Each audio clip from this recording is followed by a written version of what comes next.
Selamat malam, Shalom. Kita akan memulai ibadah kita pada malam hari ini. Kita akan menyembah Tuhan, memperingati hari raya Pentakosta, di mana Tuhan Yesus naik ke surga, Roh Kudus dicurahkan atas kita semua. Mari sebelumnya kita berdoa terlebih dahulu. Bapa, dalam nama Tuhan Yesus, terima kasih Tuhan. Kami mengucapkan syukur hanya kepadamu untuk penyertaan-Mu sepanjang hari ini atas hidup kami. Sebentar kami akan beribadah. Biarlah Kau kuduskan setiap kami. Layakkan kami untuk bersekutu denganmu pada malam hari ini. Dan kami rindu terus boleh mengalami Tuhan. Boleh bersama-samamu pada malam hari ini ya Bapa. Pengurapan-Mu turun atas kami semua. Satu hal yang kami minta, Roh Kudus hadir di tengah-tengah kami pada malam hari ini. Dalam nama Tuhan Yesus. Haleluya. Haleluya. Allah Roh Kudus penuhi kami.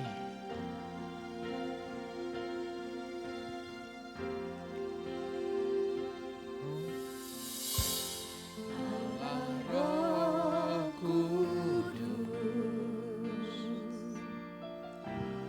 penuhi kami. Ku rindu Kau dalam hidupku. Allah Roh Kudus, Allah Roh Kudus, ubah hati kami ya Bapa. Ubah hatiku, Jadikanku jamalah, ku rindu hadirat-Mu. Kami menyembah-Mu.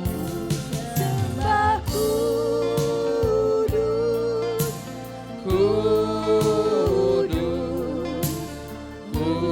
kuduslah Tuhan, dan ku sanjung Kau mulia, mulia bagimu Tuhan. Ku sembah kudus,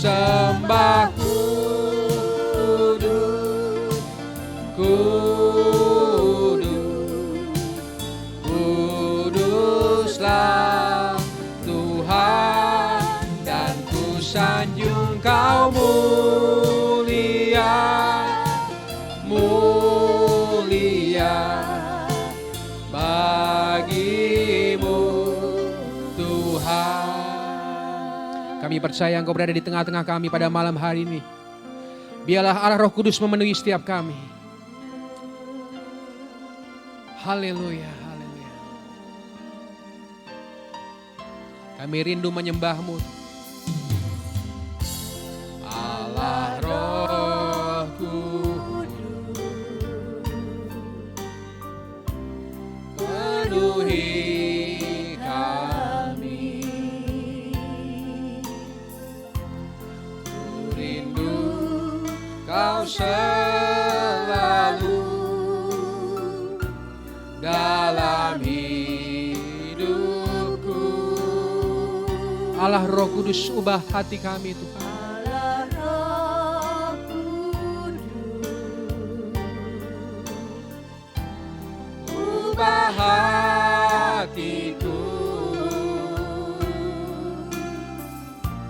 jadikanku jamalah, ku rindu hadirat. Kami menyembah-Mu Tuhan. Sembah kudus, kudus, kuduslah Tuhan, dan ku sanjung Kau mulia, mulia bagimu Tuhan. Perlahan-lahan dengan angkat hatimu, katakan kudus, kuduslah Tuhan, dan ku sanjung Kau mulia, mulia bagimu Tuhan. Ku sembah kudus, kudus, kuduslah Tuhan, dan ku sanjung Kau mulia, mulia bagimu Tuhan, bagimu Tuhan, bagimu Tuhan, bagimu Tuhan. Kita berikan sorak-sorai yang paling meriah buat Tuhan kita Yesus Kristus. Mari kita sembah Dia. Haleluya. Kami menyembah-Mu. Haleluya. Kami menyembah-Mu. Kami menyembah-Mu. Kami memuji-Mu. Haleluya.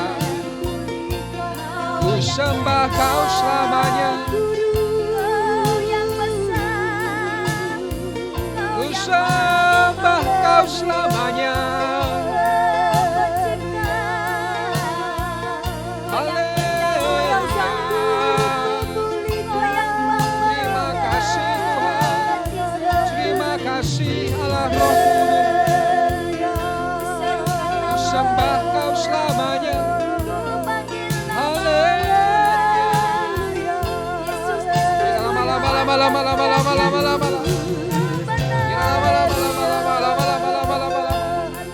Terima kasih Tuhan.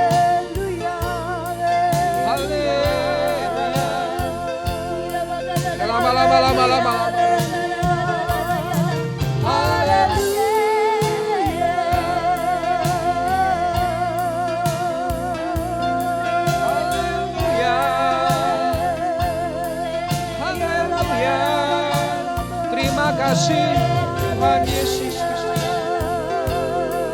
Kami menyembah-Mu, kami memuji-Mu. Allah satu-satunya, Allah yang memeliharaku.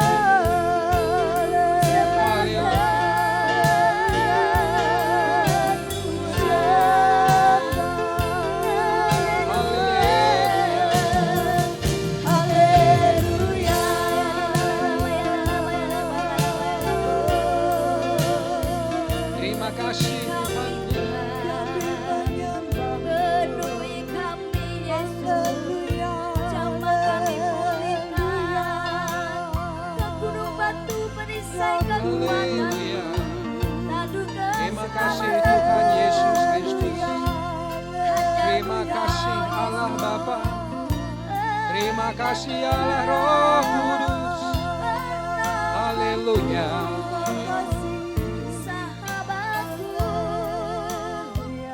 Yesus Tuhan Allah dan Rajaku. Kami percaya Engkau berada di tengah-tengah kami pada malam hari ini Bapa. Terima kasih untuk hadirat-Mu memenuhi setiap kami. Terima kasih karena Roh Kudus senantiasa menjamah setiap hati kami. Terima kasih untuk lawatan-Mu ya Bapa. Terima kasih untuk kasih-Mu yang begitu berlimpah atas hidup kami. Sebentar kami akan mendengarkan firman-Mu Tuhan. Biarlah pengurapan-Mu turun atas kami semua. Sehingga kami boleh mengerti isi hati-Mu. Boleh memahami kehendak-Mu ya Bapa. Dan biarlah melalui hidup kami, nama-Mu saja yang dimuliakan. Terima kasih Tuhan Yesus, pengurapan-Mu turun atas kami semua. Dalam nama Tuhan Yesus, mari kita siap mendengarkan firman Tuhan. Sama-sama katakan, amin. Kita berikan sorak-sorai buat Tuhan Yesus Kristus. Baik, selamat malam, shalom. Firman Tuhan pada malam hari ini, saudara-saudara, akan saya ambil dari kitab Galatia 5 ayat 13 sampai 18. Saudara, hari Minggu yang lalu saya menyampaikan firman Tuhan mengenai karya Roh Kudus. Karya Roh Kudus yang utama yaitu Roh Kudus menjadikan kita anak Allah dengan cara membuat kita mengaku Yesus sebagai Tuhan dan mendiami kita serta menyertai kita sampai selama-lamanya. Karya utama yang kedua adalah Roh Kudus memberikan kuasa sehingga kita boleh menjadi saksi Kristus, boleh memberitakan Injil. Dan saudara-saudara, hari ini saya akan menyampaikan karya Roh Kudus yang lain, yaitu Roh Kudus yang memberikan kita pembaharuan. Oleh karenanya firman Tuhan pada malam hari ini saya beri tema, saya beri judul pembaharuan oleh Roh Kudus. Galatia 5 ayat 13 sampai 18. Galatia 5 ayat 13 sampai 18, kita akan belajar satu perikop ini saudara-saudara, Galatia 5. Baik, saya baca buat saudara. Saudara-saudara, memang kamu telah dipanggil untuk merdeka, tetapi janganlah kamu mempergunakan kemerdekaan itu sebagai kesempatan untuk kehidupan dalam dosa, melainkan layanilah seorang akan yang lain oleh kasih. Sebab seluruh hukum Taurat tercakup dalam satu firman ini, yaitu kasihilah sesama manusia seperti dirimu sendiri. Tetapi jikalau kamu saling menggigit dan saling menelan, awaslah supaya jangan kamu saling membinasakan. Maksudku ialah hiduplah oleh roh, maka kamu tidak akan menuruti keinginan daging. Sebab keinginan daging berlawanan dengan keinginan roh, dan keinginan roh berlawanan dengan keinginan daging. Karena keduanya bertentangan, sehingga kamu setiap kali tidak melakukan apa yang kamu kehendaki. Akan tetapi, jikalau kamu memberi dirimu dipimpin oleh roh, maka kamu tidak hidup di bawah hukum Taurat. Saudara-saudara, kita mengenal Petrus sebagai salah satu murid Yesus Kristus. Dan dia adalah orang yang tampaknya berani. Dia bermulut besar, saudara. Karena dia pernah berkata, kalau Yesus ditangkap, aku yang akan membela duluan. Aku yang akan berani mati untuk membela Yesus. Tapi faktanya saudara-saudara, justru Petrus menyangkal Yesus sebanyak 3 kali. Saudara-saudara, namun kehidupannya berubah secara radikal ketika Roh Kudus turun kepadanya di hari Pentakosta. Maka dia mengalami kuasa yang luar biasa. Saudara bisa lihat sekali berkhotbah 3.000 orang bertobat, saudara-saudara. Bayangannya kena orang sakit langsung sembuh. Ya. Nah saudara, dari sini kita bisa melihat bahwa orang bisa saja berubah, orang bisa berubah karena Roh Kudus yang memberikan kemampuan. Karena Roh Kudus yang memberikan pembaruan kepadanya. Bahkan Simon Petrus adalah orang yang diurapi dengan kuasa. Dia menyembuhkan orang-orang sakit. Dia membangun banyak gereja. Sampai ketika dia ditangkap, saudara-saudara, dia tetap percaya, dia tetap memberitakan Injil. Dan akhirnya ketika dia ditangkap, dia dijatuhi hukuman mati. Hukuman mati dengan cara disalib, saudara-saudara. Tetapi dia bilang sama pemerintahan Romawi pada saat itu, dia pengen disalib terbalik. Kaki di atas, kepala di bawah. Kenapa?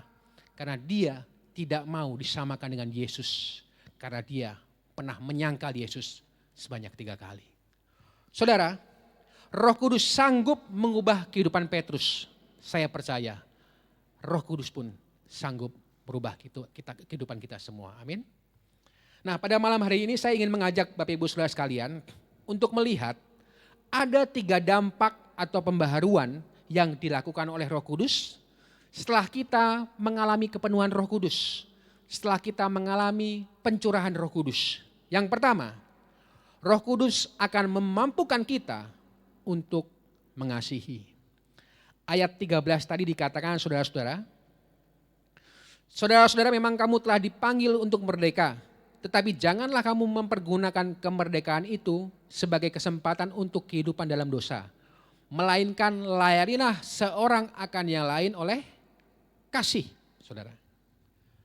Saudara, orang yang penuh Roh Kudus cirinya hidupnya berubah dari kebencian, dari kepahitan, dendam menjadi pribadi yang penuh dengan kasih.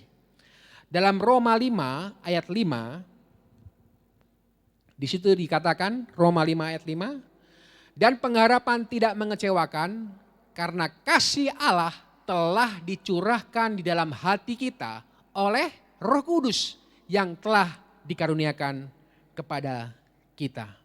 Banyak orang bertanya, saudara-saudara, ya, apa buktinya orang dipenuhi dengan Roh Kudus? Apa buktinya orang mengalami pencurahan Roh Kudus? Ada sebagian orang bilang bahasa roh, saudara-saudara. Saya mau katakan saudara-saudara, bahasa roh memang penting. Gunanya untuk membangun iman kita, untuk membangun kerohanian kita, saudara. Tetapi Alkitab dengan jelas, ya, tadi berkata kepada kita, kalau Roh Kudus dicurahkan atas hidup kita, Dia akan membantu kita, membawa kita, ya, menjadi pribadi yang penuh dengan kasih. Dia akan membawa kasih Allah dalam hidup kita. Jadi kalau kita penuh dengan karunia-karunia roh, saudara-saudara, mungkin kita punya banyak karunia roh, tetapi kalau kita tidak hidup di dalam kasih, 1 Korintus 13 mengatakan apa? Semuanya sia-sia, bagaikan gong yang gemerincing, saudara-saudara. Ya, jadi semuanya sia-sia. Karena dampak atau pembaharuan dari Roh Kudus yang paling jelas ketika Dia memenuhi kita adalah Dia mengubah hidup kita menjadi pribadi yang penuh dengan kasih. Saudara, bukankah hukum yang terbesar ialah kasihilah Tuhan Allahmu dengan segenap hatimu dan kasihilah sesamamu seperti dirimu sendiri. Amin. Nah, saudara-saudara, kasih sejati itu akan nampak dalam dua hal. Ya. Yang pertama adalah pelayanan. Ayat 13 tadi dikatakan, saudara-saudara, memang kamu telah dipanggil untuk merdeka. Tetapi janganlah kamu mempergunakan kemerdekaan itu sebagai kesempatan untuk kehidupan dalam dosa. Melainkan apa, saudara-saudara? Layanilah seorang akan yang lain oleh kasih. Mari kita melayani satu dengan yang lain oleh kasih, saudara. Orang yang sudah dijamah oleh Roh Kudus, orang yang mengalami kepenuhan Roh Kudus, hidupnya tidak akan egois lagi. Hidupnya tidak akan mementingkan dirinya sendiri. Dia akan berubah menjadi orang yang hidupnya untuk Tuhan dan hidupnya untuk sesama. Sama seperti Yesus ketika datang ke dunia ini, Dia datang untuk melayani, bukan untuk dilayani, saudara. Saudara, dalam situasi COVID-19 ini, ya, di tengah-tengah kita yang membuat kita stay at home, marilah kita melayani satu dengan yang lain. Dengan cara apa? Dengan cara menelpon mereka, mendoakan mereka, saudara-saudara. Mengingatkan mereka untuk mengikuti ibadah online, ada FA, saudara-saudara. Ingatkan mereka, itu adalah bagian dari pelayanan, saudara-saudara. Jangan berdiam diri saja, saudara-saudara. Ya. Buat teman-teman kita yang mungkin sedang sakit, telepon mereka, doakan mereka. Itu adalah bagian dari pelayanan. Yang kedua, kasih sejati nampak diwujudkan bukan saja dalam pelayanan, tapi juga dalam pengampunan. Ayat 15 dari Galatia 5, ya, Galatia 5 ayat 15. Tuhan melalui firman-Nya menegur orang-orang Kristen yang kadang masih suka berantem, masih suka tukaran, saudara-saudara ya. Di situ dikatakan, tetapi jikalau kamu saling menggigit dan saling menelan, awaslah supaya jangan kamu saling membinasakan. Jangan saling menggigit, saudara. Jangan saling menelan, ya. Jangan saling membinasakan. Tetapi mari kita mengasihi dan mengampuni. Matius 5 ayat 39, di situ dikatakan, tetapi aku berkata kepadamu, janganlah kamu melawan orang yang berbuat jahat kepadamu, melainkan siapapun yang menampar pipi kananmu, berilah juga kepada pipi kirimu, saudara-saudara. Ya. Bahkan dalam Matius 5 ayat 44 di situ dikatakan, tetapi aku berkata kepadamu, kasihilah musuhmu dan berdoalah bagi mereka yang menganiaya kamu, saudara. Pada akhirnya akan tinggal 3 hal. Yang pertama, apa? Iman, pengharapan, dan kasih. Dan yang terbesar adalah kasih, saudara. Karena itu marilah kita hidup dalam pengampunan. Karena pengampunan adalah hadiah terbaik yang kita bisa berikan bukan kepada orang lain, saudara-saudara. Kepada diri kita sendiri. Sebab apa? Sebab ketika kita melepaskan pengampunan, yang terbebas itu diri kita sendiri, saudara-saudara. Kita terbebas dari cemas, ya toh? Kita terbebas dari kekecewaan. Kita terbebas dari hal-hal yang buruk. Jadi kalau saudara hari ini masih ada punya dendam dengan orang lain, lepaskan pengampunan. Saudara berhak mendapatkan hadiah yang terbaik, yaitu pengampunan. Nah saudara, kebenaran yang kedua, tadi kebenaran yang pertama, Roh Kudus akan memampukan kita untuk hidup dalam kasih. Kebenaran yang kedua, Roh Kudus akan memampukan kita untuk mengalahkan daging atau hawa nafsu. Daging dalam bahasa aslinya itu sak, saudara-saudara. Artinya tabiat, artinya watak dosa, bukan tubuh ini, saudara-saudara ya. Salah itu, ya. Jadi yang dimaksud daging adalah tabiat kita, ya, tabiat dosa atau watak dosa kita, saudara-saudara. Nah, setiap orang itu mempunyai sifat lama, punya watak atau tabiat yang lama, yang buruk. Tetapi setelah kita menerima Tuhan Yesus sebagai Tuhan dan Juru Selamat, kita dirubahkan, ya, diubahkan sedikit demi sedikit. Kalau di dalam dunia teologi namanya dikuduskan, saudara-saudara. Pengudusan. Pengudusan itu bukan sekali, pengudusan itu terus menerus, saudara-saudara. Sampai kita mati nanti. Ya. Nah, saudara-saudara, karena Allah menganugerahkan kepada kita segala hal yang baik, yang berguna, supaya kita hidup saleh. Dan karenanya kita bisa mengambil bagian di dalam kodrat ilahi.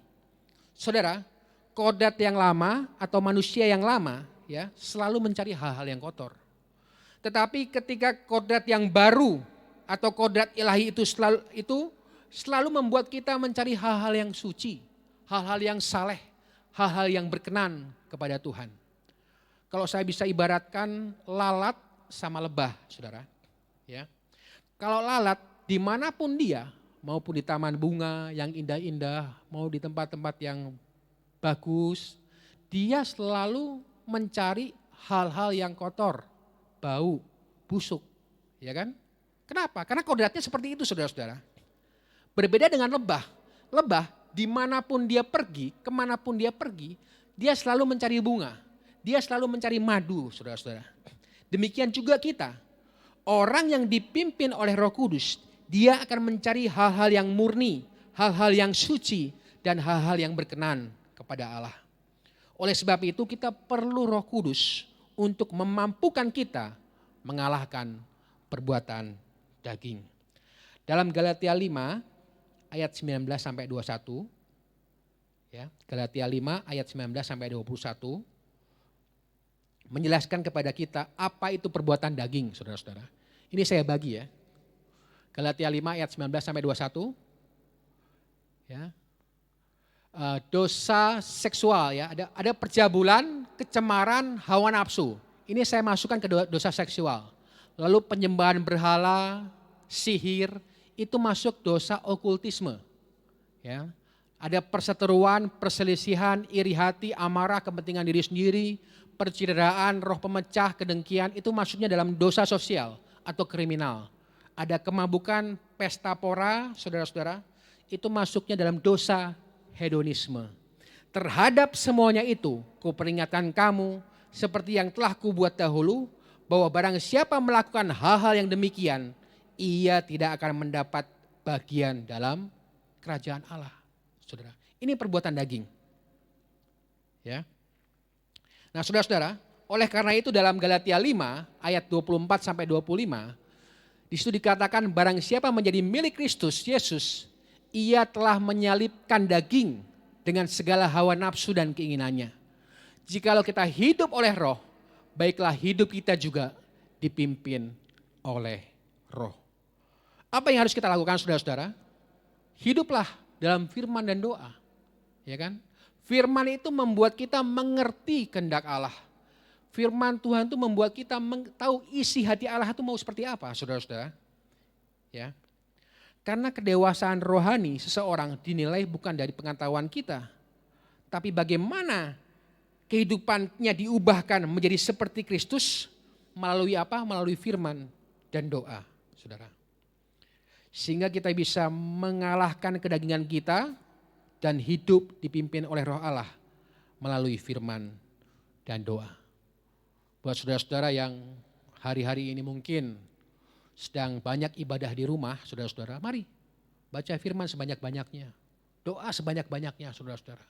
Dekatkan kita sama Tuhan sehingga kita bisa mengalahkan perbuatan daging.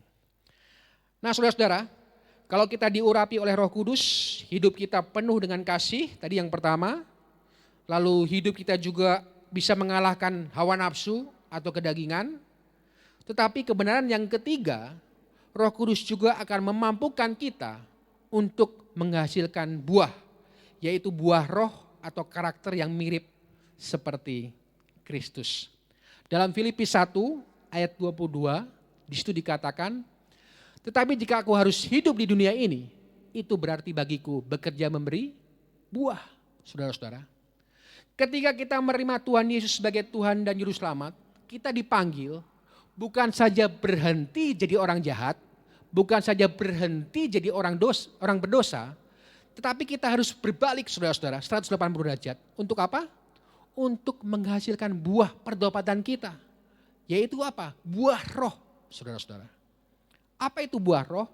Galatia 5 ayat 22 sampai 23. Saya undang pemain musik untuk maju ke depan. Mari kita baca bersama-sama. Galatia 5 ayat 22 sampai 23.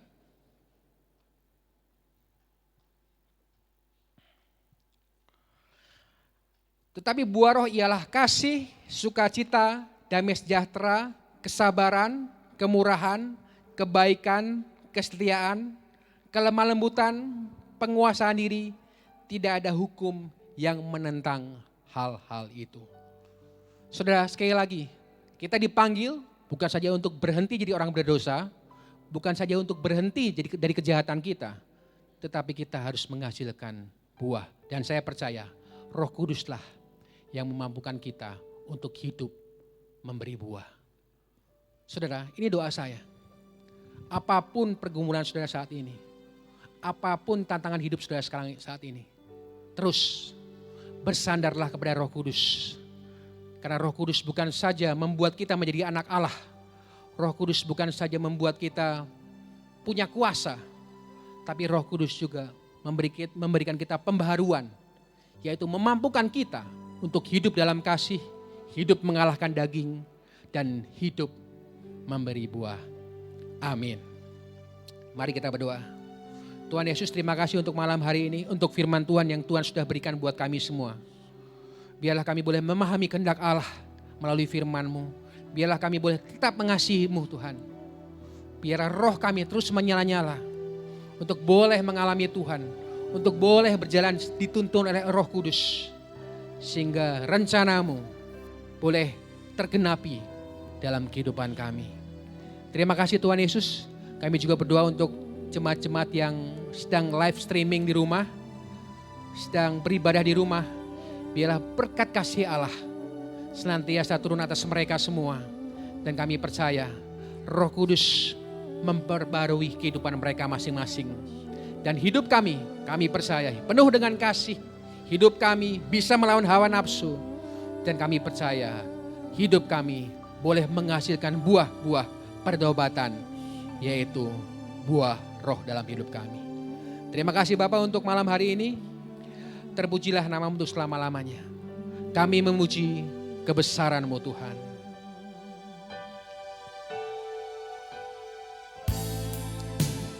Haleluya.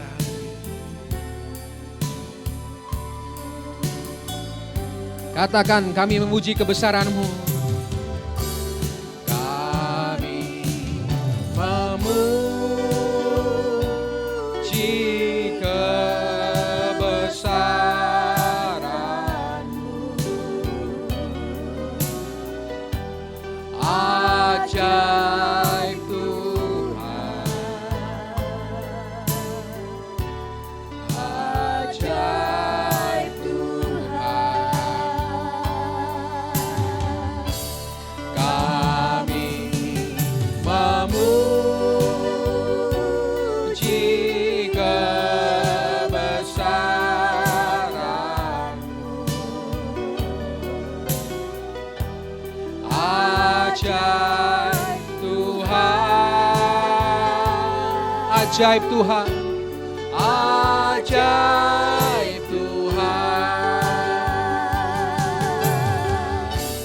ajaib Tuhan, ajaib Tuhan, ajaib Tuhan, ajaib Tuhan, ajaib Tuhan,